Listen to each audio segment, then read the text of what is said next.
Hello, good evening, everyone. I wanted to give you some pills about literature, what we are having next lessons, and which are very important. Maybe if you just look at them and you pay attention in class, you get enough because you maybe you make research of your own because you are interested in some topics. You will love this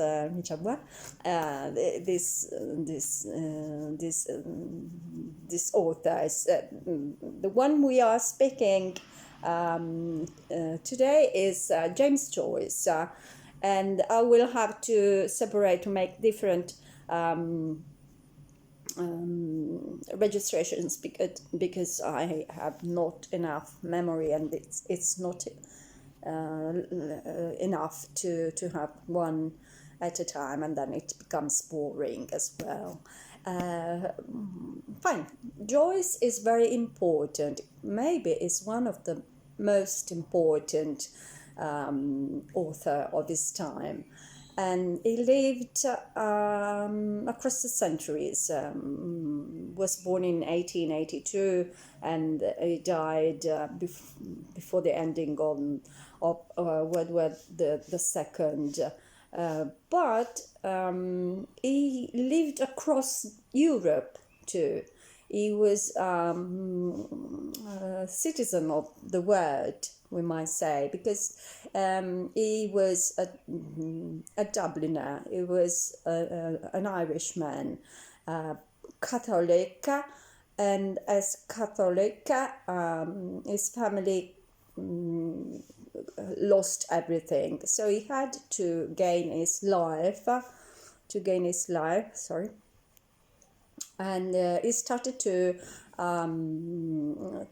teach, and he was a teacher in the Berlitz School in London. He got to know the author who always supported him, who was Eliot, and he supported him and pushed him to write and to be independent. It was in Italy as well, and they got to know Italo Svevo, and its style is typical of the time, we might say. In fact, he got to know him, and they were close friends, and they shared a lot of elements, a lot of their art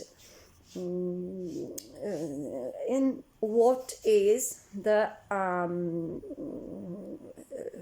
both the relationship with the others described in novels, and the stream of consciousness element, which is the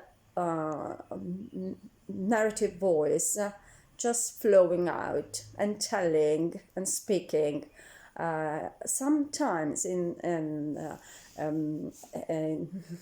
Joyce, even without respecting rules. Sorry, as usual, I got my cat. The first good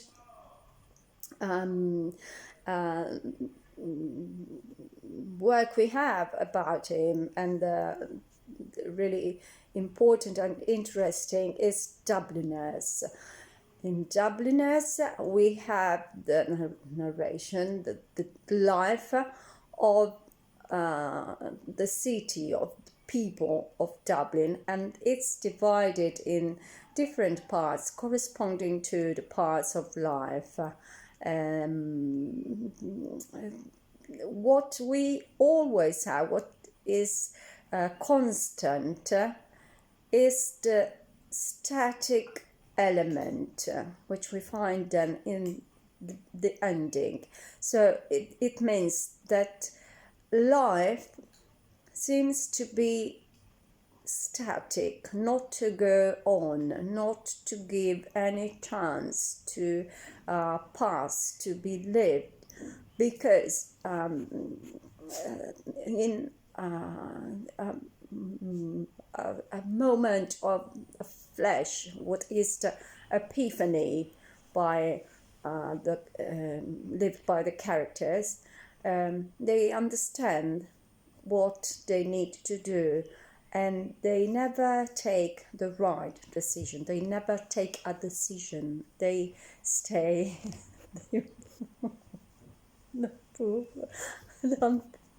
don't have what we think should be done. So it's quite static. And in fact, the last narrative element is the title is The Dead, which is the ending of everything, and it is really it ends in white snow, watching white snow, and getting everything static. Later on, he wrote a portrait of the artist as a young man, which is a Bildungsroman. Bildungsroman means a novel of construction of the person. And we have Stephen Dedalus, who is grown up. We spoke about Bildungsroman. They were peculiar in the 18th century, but this is different from the ones we had we had in the 18th century, because the Deleuze, we have the feeling, we can have the thoughts and the feelings of the main character. Then we have most important, the biggest of his work, which is the Ulysses, and it is a parallel to the Ulysses, to Odyssea. The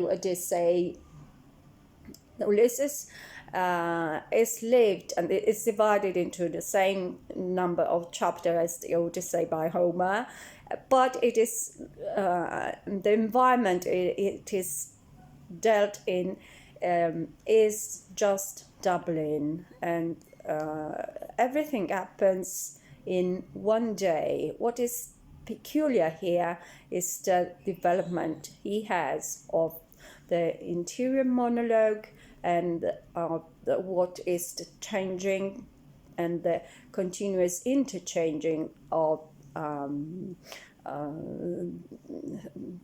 characters, telling their stories and their opinions, and making us live such stories, because we enter their mind.